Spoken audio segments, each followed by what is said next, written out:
আমার জাতীয়তাবাদী ছাত্র দল যদি রাজনীতি না করতে পারে তাহলে ফরিদপুরের মেডিকেল কলেজের ছাত্র রাজনীতি বন্ধ করে দেব।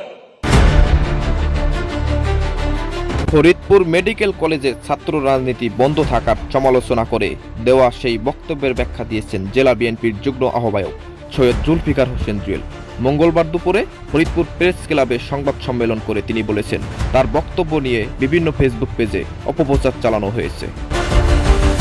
সাবেক প্রধানমন্ত্রী বেগম খালেদা জিয়ার রুহের মাগফিরাত কামনায় গত রোববার দুপুরে ফরিদপুর মেডিকেল কলেজ দোয়া মাহফিল ও আলোচনা সভার আয়োজন করে বিএনপিপন্থী চিকিৎসকদের সংগঠক doctors association of Bangladesh dab Faridpur medical college শাখা। ওই সভায় অতিথির বক্তব্যে জুলফিকার হোসেন জুয়েল বলেন, 12 তারিখ পর্যন্ত আমরা দেখতে চাই। 12 তারিখের পরে যদি আমাদের এখানে সশরীর উপস্থিত হয়ে এখানে স্বাভাবিক রাজনীতির চর্চা করতে দেওয়া না হয় তাহলে কিন্তু ভয়ানক পরিস্থিতি হবে। ছাত্র রাজনীতি বন্ধ করে দেব।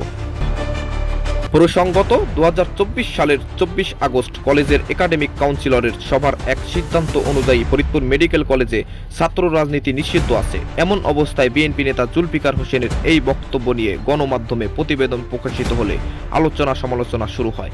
বক্তব্যের ব্যাখ্যা দিতে গিয়ে সংবাদ সম্মেলনে জুলফিকার হোসেন জুয়েল বলেন, আমার কথাটা ভুলও হতে পারে, মানুষ মাত্রই ভুল হয়, এটা আমি যত বড় নেতাই হই, ভুল তো ভুলই। সংবাদ সম্মেলনে জেলা ড্যাবের সভাপতি মোস্তাফিজুর রহমান বলেন, জুলফিকার ফরিদপুরে অত্যন্ত জনপ্রিয় ও রাজপথের লড়াকু নেতা। মেডিকেল কলেজে যে ঘটনা ঘটল এটি আসলে অনাকাঙ্ক্ষিত। মেডিকেলে ছাত্রদলের রাজনীতির সমস্যা সম্পর্কিত বিভিন্ন ঘটনা শুনে জুলফিকার একটু উত্তেজিত হয়ে গিয়েছিল।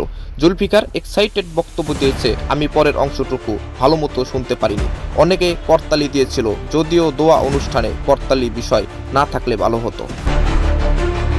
এছাড়া জেলা যুব দলের সাধারণ সম্পাদক জাহাঙ্গীর হোসেন তিনি বলেন, মেডিকেল কলেজে ছাত্র দলের কর্মতৎপরতায় বাধা দেওয়ার বিভিন্ন ঘটনা তুলে ধরে বলেন, অনুষ্ঠানে ছাত্রদের না দেখে জেলা বিএনপির যুগ্ম আহ্বায়ক জুয়েল ভাই আবেগে হোক কিংবা ক্ষোভের কারণে হোক এই বক্তব্য দিয়েছেন। যদি ওটা ভুল, দুই রকমের ব্যাখ্যা আমি দেব। একটা হলো আমি নাকি মেডিকেল কলেজ বন্ধ করে দেওয়ার হুমকি দিয়েছি। এই মেডিকেল কলেজ আমাদের প্রতিষ্ঠাতা বিএনপির শহীদ রাষ্ট্রপতি জিয়াউর রহমানের স্মৃতি বিজড়িত একটি প্রতিষ্ঠান। এই মেডিকেল কলেজ ফরিদপুরের একটি অহংকার। আমি জাতীয়তাবাদী ছাত্র দলের প্রোডাক্ট হয়ে বিএনপির নেতৃত্বে এসে সেই মেডিকেল কলেজ বন্ধ করে দেব আসলে একটি পাগলের প্রলাপ ছাড়া আর কিছু না।